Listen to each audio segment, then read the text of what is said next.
L'Unic Star, le uniche pagliette antibatteriche in commercio, prodotte anche per i marchi più importanti, sia nazionali che internazionali. Bentrovati al Meteo.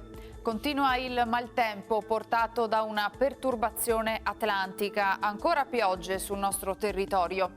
Vediamo insieme il dettaglio di sabato 21 ottobre.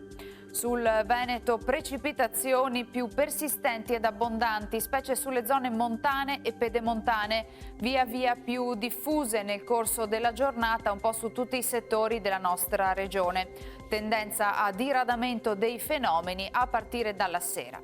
Temperature stazionarie, minime sugli 11-13 gradi, massime comprese tra 20 e 23 gradi all'incirca. Spostiamoci ora sul Friuli Venezia Giulia. Anche qui sarà piuttosto instabile, con cielo nuvoloso e con piogge intermittenti, a tratti moderate. Temperature minime tra 11 e 15 gradi, massime sui 19 e 22 gradi all'incirca. Infine diamo uno sguardo alla situazione del Trentino Alto Adige, dove sarà poco differente, infatti ci attende una spiccata variabilità con rovesci sparsi.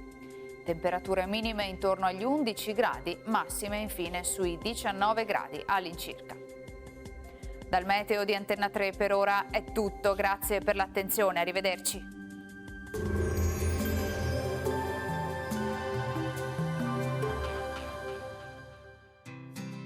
L'Unic Star, le uniche pagliette antibatteriche in commercio, prodotte anche per i marchi più importanti, sia nazionali che internazionali.